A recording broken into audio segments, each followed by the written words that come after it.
the new standard in performance and safety. At $35,490 fully equipped and 7-year warranty, the all-new MG HS is value you've never seen before.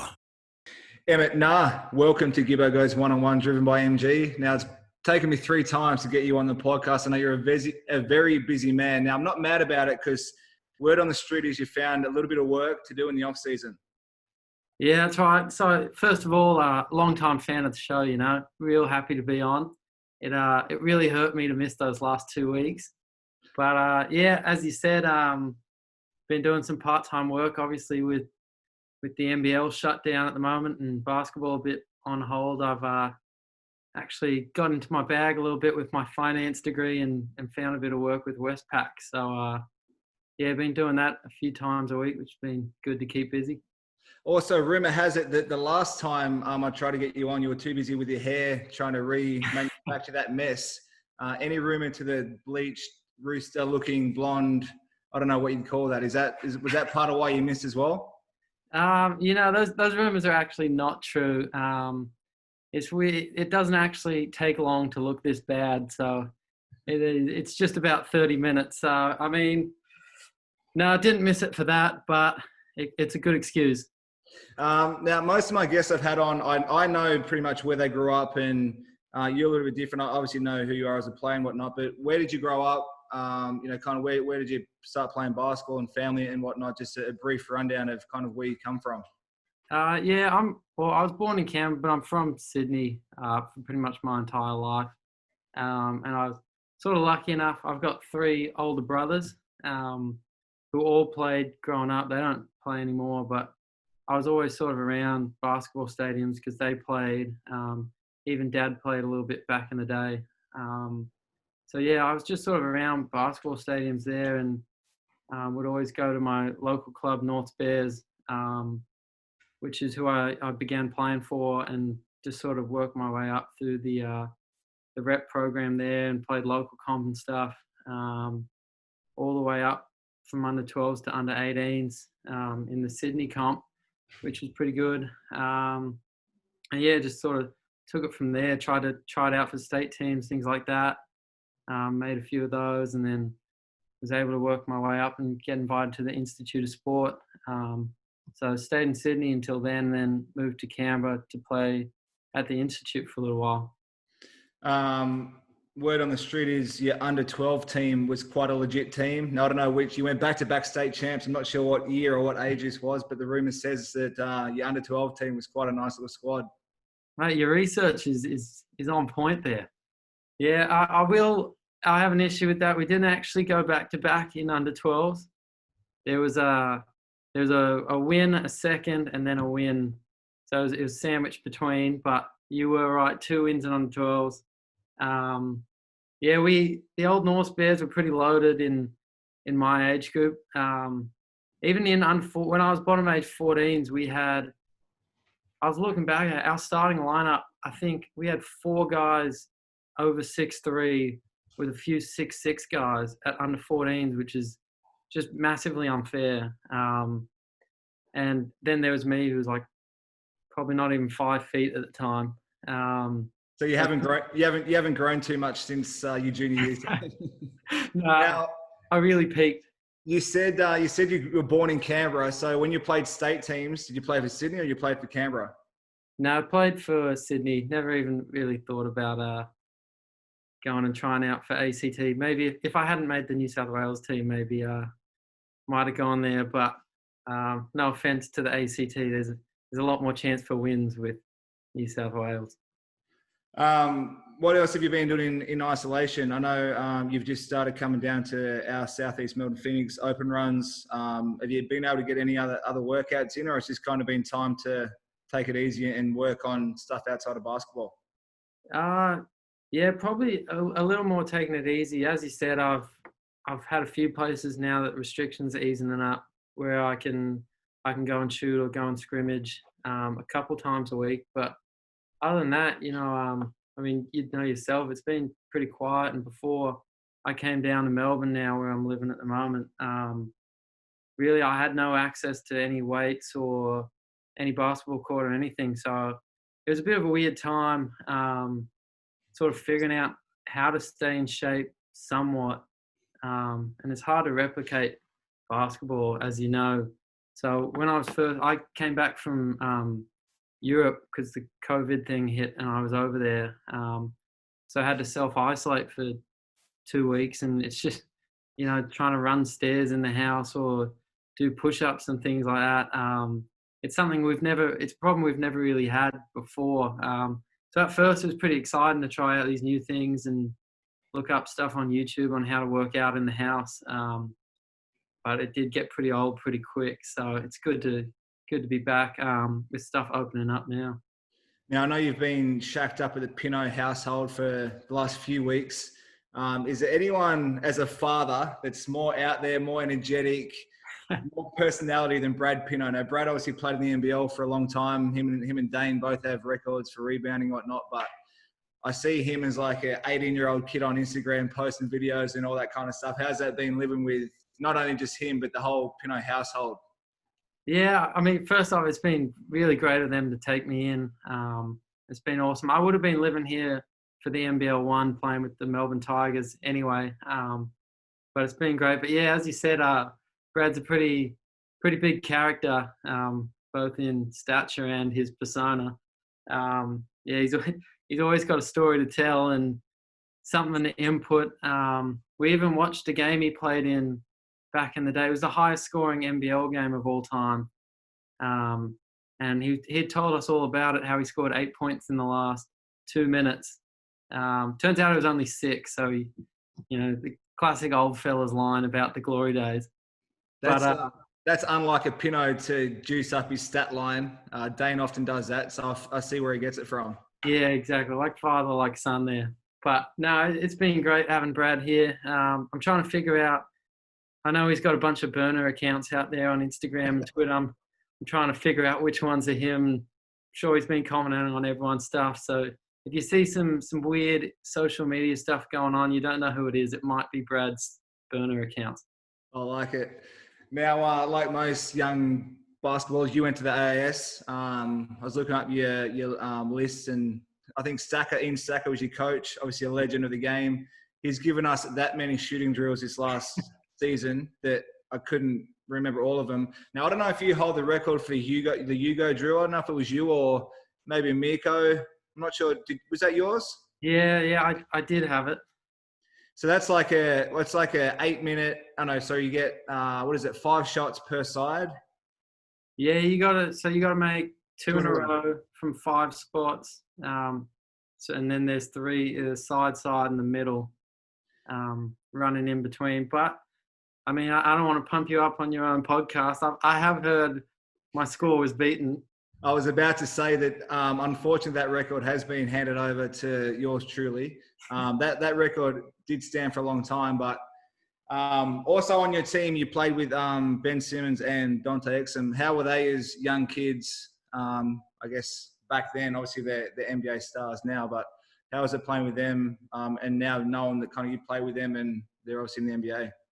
Yeah, it's pretty awesome to follow. I got to play with Dante a lot more than Ben. Ben was only there for a few months while I was there, and he was 15 at the time. But I do remember, even at that age, he was by far the most athletic person at the institute. He caught a alley-oop off the backboard in transition. Unfortunately, I was under the basket then at the time, so I remember it pretty well. So for a 15-year-old kid to be doing that was pretty crazy. And then seeing Dante go to the NBA, and unfortunately he's had some injury problems, but when he's got the chance to play and stay healthy, I think he's done really well. So to see all the work he put in back in the day at the shoot, with stacks and scrimmaging every day against him, it's pretty cool to see him out there on sort of the biggest stage now. Obviously from the AAS, you went to St Mary's. I reckon I've played with about 48 players that have been at St Mary's. They just keep popping up kicks, like Steve Holt. All of them, Youngie. What was your decision to go to St Mary's? First of all, was it the all the history with the Australians going there? I know that there was a bunch of you guys with Jock and Dane, I think, were on that team. But why did you want to go to St Mary's and choose college over, was the NBL an option? Well, I mean, St Mary's I'd always known about, as I'm sure most Australians growing up had. So I always thought that would be my priority. But I mean, honestly, they were sort of, when I got to the stage of wanting to go to college, they were my only offer at the time, which was really lucky. And they came in real late. It was in July, I think, which I mean, I don't know massive amounts about the recruiting process, but I think at that stage, most teams are pretty got all their scholarships sorted, and they happened to have a free one. So, yeah, I ended up getting the offer pretty late and had no other option, so I wasn't going to say no to it. But as far as the NBL was concerned, I think just at that stage, I definitely wouldn't have been ready to play. Physically, I was just too small and obviously not good enough at the time to play in the NBL, so college was the best option for me. And I'm just glad it worked out at St Mary's. Obviously, I had no other options, but I got to go to a great school and ended up working out pretty well. We'll get to the more serious side of St Mary's and what you were able to achieve there, but a secret little squirrel tells me that you might have been a little bit chubbier early days and potentially been on a little bit of diet early on. Yeah, it's hard to believe, you know, now looking at the Adonis that I am now, that I was a bit out of shape. But yeah, the old freshman 15 got me over there. I went over and in the cafeteria and stuff, they had, I was a big fan of Dr. Pepper at the time. And I was over there with Dane and we found a pretty bad routine, whereas if we had a good practice, we were all happy and we were like, oh yeah, we can celebrate with a bit of Dr. Pepper here. But then also if we had a bad practice, we were a bit miserable and we needed cheering up. So we had some Dr. Pepper, which ended up resulting in, getting a bit chubby. It didn't help as well. I was rooming with Dane, and he's someone, as you know, who always needs to put on weight. So I felt like I was just doing my part to help him by recommending, you know, we go to McDonald's all the time, stuff like that. So I saw it as not a bad thing, you know, I was helping my boy out. But yeah, unfortunately, it didn't work out too well for me. True point guards look after their bigs. The sacrifice that we have to make at certain points in our career, it happens. I've also heard that you just mentioned McDonald's. You guys used to, you know, roll through the drive-through and grab whatever you're going to eat and knock that off, and then before you head back home, go back through again for a little traveller. Any rumour to that story? I can confirm that story. Yeah, we used to roll through, me, Dane, and Jock Landale, go through, pick up our stuff. Couldn't even wait to get home, so we parked across the road to eat it, and sometimes it wasn't enough, you know. Now, my last non-serious one is I hear the founder and the inventor of the Beer Olympics. Yeah, I mean, I don't want to take full credit for it, but it was something we realised because we had so many foreigners at St Mary's. It ended up being 1 year, I think it was almost exactly half. We had half internationals and half Americans. So we set up like a fine system throughout the season for obviously to encourage good behaviour, you know, not being late, things like that, and use that money to sort of, the Americans like to talk a lot of smack over there. So we use that money for sort of a Beer Olympics event type thing, sort of like a Mad Monday. And obviously the international guys won. No contest at all, but yeah, it was just a good tradition we got going there. Was it cool to see? I remember watching games on ESPN or whatever it was, and just the Aussie flags and like just the support for the Aussies was almost like it was an Australian team. Was that cool to kind of, I guess, be a part of that whole thing, having so many Aussies there and just knowing that kind of tradition is now a little bit Australian as well? Yeah, it was. It was awesome. Obviously, it makes it easier going over there, just knowing people, because the Australian basketball community is pretty close. But yeah, like you said, having the flags on the walls, and they started having Australia Day games there where we even listened to the Australian national anthem before the game, which is, it's something you don't really expect in in America to happen, but that was pretty sick. Now, as athletes or as most successful people would set goals, so for you going to St Mary's, I heard that there was an injury and that's where your scholarship kind of presented itself. So, potentially may not have even got a scholarship. To go from that to your freshman year when you seen what the assist record was, from kind of day one, you were like, I'm going to get that. I'm going to break that record. How good was it, I guess, 4 years later to finally to break that record, beat that record and be the, I guess, leading assist guy for St Mary's, knowing that one, you potentially may not have even been there if certain things hadn't have happened, and then to set the goal and then to achieve it 4 years later? Yeah, it was, I mean, like you said, it was pretty unimaginable when I first got to St Mary's that I would have even had the chance to do that. I didn't even really know if I was going to play when I went over there. But yeah, like you said, just sort of did the math after my first season and thought, oh, if I get to play enough, this could be pretty reachable. And then obviously the person who had the record is Matt Dellavedova, who had the scoring record and the assist record. And just an incredible player and someone I'm sure a lot of Australians and a lot of point guards look up to. So to be able to get up with his record, yeah, it was a bit surreal and something I never really thought would happen. I was lucky enough to play with you in Canterbury for one massive game, but being a point guard and being a pass first point guard, is that something that you've just always enjoyed, or you've always just loved being able to pass the ball around? Or where's the mindset behind I'd like to get this guy open, or is it just something that kind of happens throughout the game? Or, what's your kind of mindset behind being, I guess, in somewhat a pass first point guard? Yeah, I mean, that's a good question. I guess I've always, like we mentioned earlier, playing with North, I've always got to play with pretty good players. It might have been different growing up if I didn't have the same talent on my team where I needed to shoot more or something like that. But I've always played with such great players where, I guess the right read is to pass the ball if someone else is open. So really, yeah, I think it has changed over the years where I've had times like in high school and stuff where I wasn't as much of a pass first player, but the way I am now, I think it's just settled into what works for me. And as you know as well, most times you want to just make the right read. It's going to help the team win, and if that's passing, that's going to be passing. So yeah, that's sort of the mindset. Now, I'm not sure if the NBA Summer League came before or after your first year at the NBL, but how was it being a part of the whole Summer League process, being a part of the Lakers team, and then, being able to meet Magic Johnson, who's, one of the best point guards to ever play, to be able to meet him, be a part of that organization and do the whole Summer League process? Yeah, that was right after college. And again, something I didn't really expect to happen.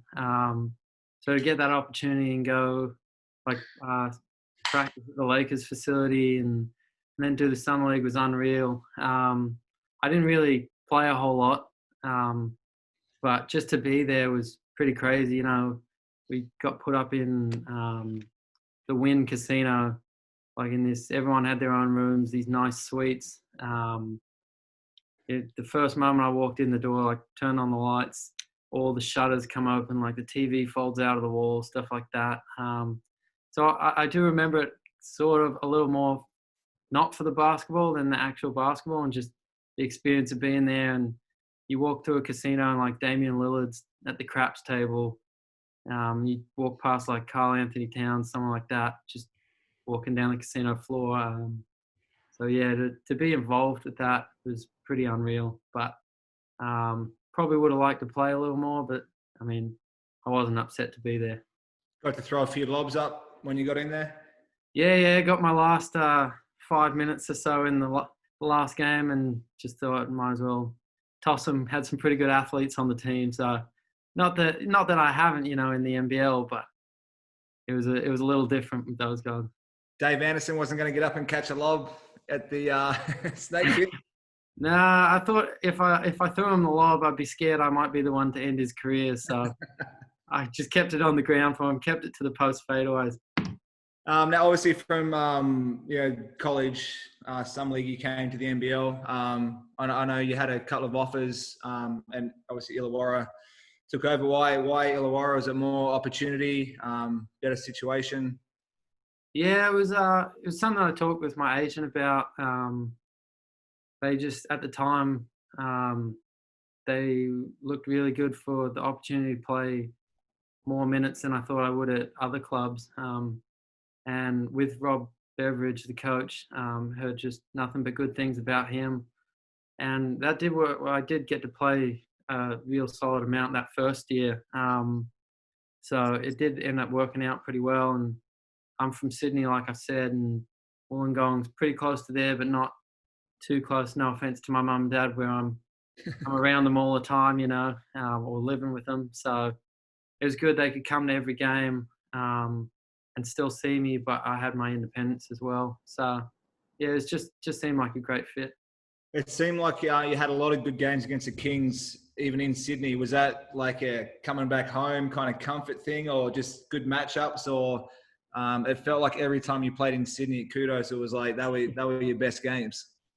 Yeah, I don't know. I guess might have been a mixture of that, trying to play well in front of my friends and my family there, and then I just like to shoot some floaters, and they don't mind dropping on those on balls a bit. So if you love a floater, they're not bad to play against. Now, I mentioned earlier that we got to play a little bit in the off season. I've talked to Will Magnay, Kadee, guys that play in the off season to really boost their NBL season. So obviously, you went and played with the Canterbury Rams with Mick Downer. I came over, I think, for 3 weeks and got one game in.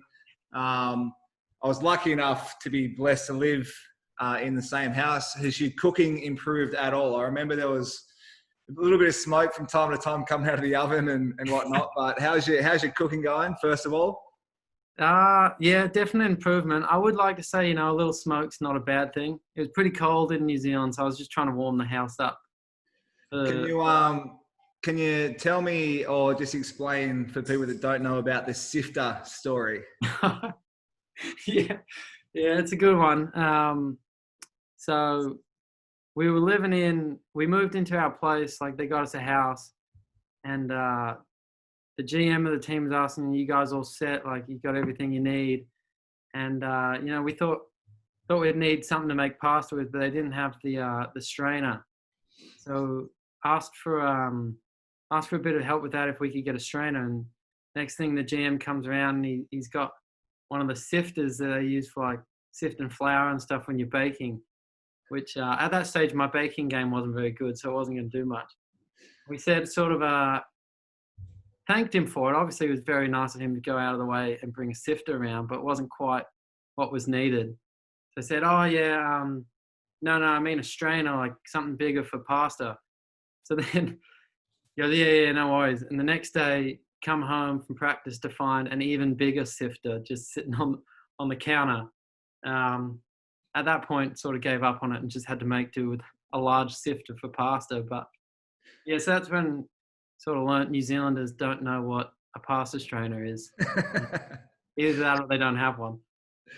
Probably maybe the first. Now, I was there as a fill-in. Cameron Glidden, I think, was away on holiday and couldn't play that first game. He obviously moved in that last week I was there. Is there a reason I left? Obviously, like I'm not sure what happened in the house. I don't know how long later. Now you guys both have matching moustaches. Was there any kind of story behind that, or you guys just got bored at the house one afternoon and thought, you know what, let's just go the mo? Yeah, honestly, that's pretty much it. I mean, I don't like to admit it. I'd been saying it was natural for a long time, but I had dyed my mustache previously, and I told Glizzo about it because he was telling me he'd grown his mustache when he first played for the Taipans. So I tried to really, once he heard about the facial hair dye, which really makes it pop, takes it to the next level, he sort of got on board, which is probably not a good thing because I probably wouldn't have done it if he hadn't gotten on board. But, he jumped on it, and unfortunately we rocked just terrible mustaches for it. He actually kept it going for like over a year or something. I think he still has it. Yeah, which is real commitment to it. I couldn't keep it that long, but yeah, it's just a fun thing to do. Now, living with you, I realised that you may be the oldest young guy I've ever played with. The amount of stretching, which is, hey, hats off to you. But I swear, your knee, like the way you walk into practice, and I know it was very cold, very icy, but the amount of stretching, trigger balls, band work.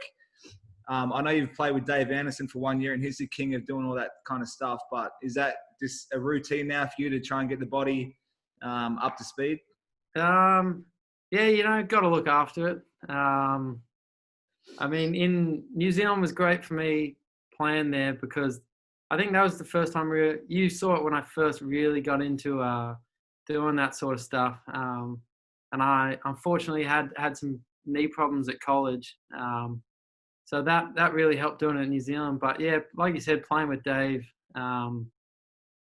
really I saw what he does before and after practice, things like that. And it just made me feel a little better, even though still not the most explosive person, but any small bit I can do to improve that, I'll sort of take.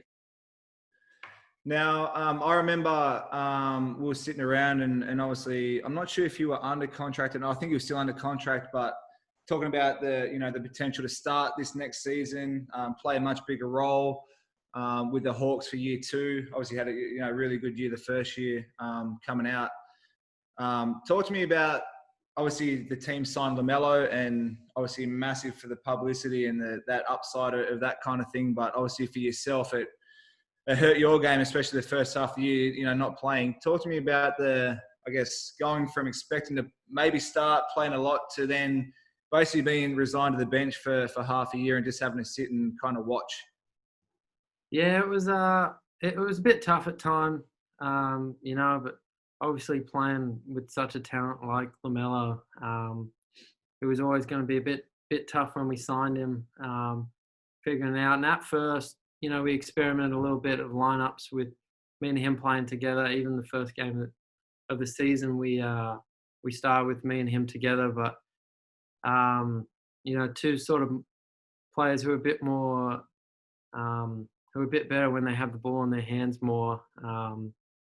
Making plays didn't quite work out with the two of us. So yeah, it was a bit tough, but I mean, getting a front row seat to watch him play was always exciting. And then you never want to see someone go down, but once he got hurt, I really got a lot of opportunities there on the back end of the season. And I'd been living with Sunday Detch, who had a hell of a year, and he also was in the same boat where at the start of the year wasn't really getting a whole lot of minutes. So he was real good about keeping on, working outside of practice hours, things like that. He'd drag me down to the gym and we get extra shots up and stuff. So, and you could see how much it worked for him at the end of the year. So I gotta give a lot of credit to him for keeping me motivated there. I'm sure you've been asked a million times about LaMelo, but how was the whole, I know we played you guys in pre-season and the kids just flocked to him, and talking to Timmy and some of the other guys, just the amount of people when you travel, and just, I don't know if there were cameras and stuff, but how was that whole circus, for lack of a better word, and just the whole thing around LaMelo? I know it was pretty crazy there for a while. Yeah, it was insane. A lot more than I mean, I knew how famous he was, but I didn't sort of expect the following that he got. More so outside of Wollongong, Wollongong's a pretty small, chilled out city. I think he got left alone pretty well there. But like you said, once we played in that pre-seasons where it sort of, everyone realized this is pretty crazy, because we played a game in Ballarat.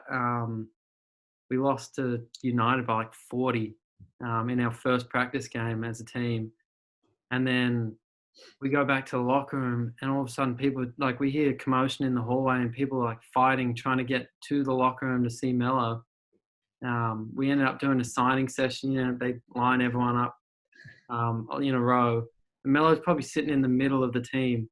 I think maybe two other people actually signed anything. Everyone just skipped everyone, got Melo's signature, and then left. Just it's like we weren't even there. And then eventually, the lines were just too big, so we had to leave. We go out the back door, and all of a sudden there's people realize he's coming out the back door. So there's people are flocking, trying to film him as we get him into a car. It's like we were his bodyguards or something, and people like pulling up along at stoplights and stuff as we're going back to the hotel, just trying to film him through the thing. That was just the preseason. So from then on, it got a bit more normalized. But, you know, just for someone who was 17 at the time to be followed like that was just insane. I remember, I think I was talking to Timmy Conrad at that preseason thing when we had the mayor there or whoever it was in the big dinner thing. Yeah. And I remember him saying that he was sitting down, like getting ready to sign some stuff, and like literally everyone was just going. There was one line for LaMelo, and he was just there, like just talking to someone else, like not signing anything. That must have made you guys feel awesome, just knowing that, like, oh yeah, no one wants our autograph; they just go to him. Yeah, it was a funny feeling, you know, understandable a little bit. He's got a lot more Instagram followers than any of us, so. But yeah, I mean, you know how it is. Those signing sessions can sometimes drag on for a while. So I think some guys were probably pretty happy to just put their feet up and let Melo cover that one. Now, obviously, you got to play a lot more, and I mean, you've been able to play a fair bit. Talk to me about your buzzer beaters. King of the buzzer beater and the quarters. You seem to just, whenever they appear to the ball in your hand, you seem to knock them down. Is it just pure fluke, pull it out your ass, or is it like is some kind of strategic thing behind it? No, to be honest, mostly just pulling it out of my ass. Yeah, it happened a few times there. It's sort of, as you probably know, you know, shot clocks run down or game clocks run down. It can be the easiest time to shoot it because you're not thinking about it. You have no option to pass or anything. You can literally only shoot it. And if you miss, like if you miss a pull-up from a few meters outside the three-point line on the buzzer, no one's going to be disappointed in you. So, yeah, it was a pretty good opportunity to sort of let them fly. It was interesting, though, because at the start of the year, I realized, and you probably know as well, stats aren't everything, but the NBL does count it if you shoot like a full-court heave to your missed three-point field goal stats. So for a while there, you know, the NBA players like to do the dribble out the clock and save their percentage. And as someone who doesn't really shoot too many threes, you know, every miss counts. They do. They do. So for a while there, I was even considering just not getting them up. But lucky I was rewarded and they went in. So, yeah, it ended up working out. You got to play a little bit with the Boomers team in, you know, some of those qualifying games. Like, how good was that to be able to, not a junior level, but at a senior level, be able to put on the Boomers singlet and represent Australia? Yeah, it's always a dream, obviously, to play for Australia, and to do it at the men's level was just unreal, an experience I definitely won't forget. And even the places we played, you know, we had a game in Kazakhstan, in Iran. In Kazakhstan, we were in this court in the middle of a big velodrome cycling stadium with like almost no one in it, which was pretty crazy. And then on the inverse, we were in Iran in this tiny little sort of YMCA gym, but just packed full of people like blowing horns and things like that. So obviously, yeah, playing with the Boomers was unreal. And then the experience of getting to play in those countries and in those gyms was something I won't forget. I'm always put up on Instagram to ask questions of my guests. Someone asked, who's your hardest NBL opponent? Now, I know this year, being a point guard, the level of talent at the point guard or the guard spots was pretty tough. Who do you think was your hardest, I guess, opponent this season? Yeah, I mean, like you said, there's sort of no end of talented point guards and guards out there, a lot of the imports. But, I mean, I don't know if it's a cop-out to sort of say the MVP, but guarding Bryce Cotton is it's not an easy task. You know, you can play perfect defense and he might still make a shot. So, yeah, I might have to go with Bryce there. What's I think you might be out of contract. I know the Hawks obviously got some stuff going on down there. You probably can't tell me too much, but what's next? If you want to give the exclusive to Gibbo Goes one-on-one, we can, put it out there now and whatever. But I'm sure you're talking to teams and probably Illawarra as well about, what's next for next season. Yeah, I mean, I'd love to give you the scoop, and obviously when I find out, you'll be the first to know. But yeah, I mean, just talking to teams now, waiting for free agency to start, has been a little difficult. The whole Hawks situation, not having an owner right now. But yeah, just trying to keep my options open, and hopefully the team gets bought soon, so it's a bit more something concrete to go off. But yeah, just hoping to play anywhere really, and just I've been loving my last 2 years in the NBL and want to keep playing down in Australia. So we'll see what happens. Love it. Do you love the name puns? Now I know your handle I think is Emmett Naar. Love that one. Have you had any other good ones? I'm sure there's people like throwing all kinds of rubbish at you, but any other good ones that kind of come to mind? No, the year now one has been most of all. Just get it. Yeah, I mean, you wouldn't believe it, but there's nothing too clever. Just a lot of nahs thrown at me. Probably the worst I've heard was someone tried to call me Emmett Jordan. And that didn't really, I don't know where that one came from. Yeah, that makes no sense at all. No, it was probably the worst one. So for the millions of people listening to this, don't try that one. It just doesn't work. What's next for the hair, mate? I know Dane, your housemate, my teammates, rocking the same kind of do. Are you going to leave that for a while with the mo, or, what's next? Isolation is almost over, hopefully, and you're back to the real world. He's going to rock it. And Shane Hill made a living out of, bleach hair. Is this going to be is this your James Harden beard? Is this your Shane Hill bleach hair? No, I think it's been good for a while. I haven't been able to see too many people. But now things are opening up. I've probably got to change it. Unfortunately, I would like to switch it up a bit now, but all I can really do is buzz my head.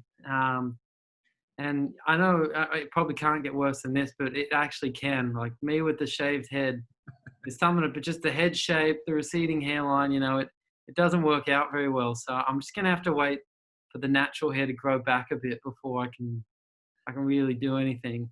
I mean, maybe I'll just get a rat's tail going or something, still have some fun with it. But don't do that. It's fair to say isolation has taken a hold of you and Dane in that Pineau household, mate. Mate, that's all I had for you. I really appreciate you finally jumping on. It's pretty impressive that you've been able to use your degree from college and go and put that to work in the workplace outside of basketball. So I think there's not a lot of basketballers that can probably say they've done that. But mate, thanks for joining me. I've appreciated the chat finally. Good luck in that Pineau household. Hopefully Brad's in the kitchen whipping you up something nice. I hope it's not Dane's brownie that he cooked last week on his live stream. Oh, that was rubbish, actually, that thing. Not that I would eat it. My body's a temple, I'm over that fat stage. But yeah, didn't do a good job. But yeah, thanks for having me, mate. Thanks, mate. Thanks for joining me. And make sure, I know you're a massive fan of Gibbo Goes 101, driven by MG. And we'll see you next week. Awesome. Can't wait.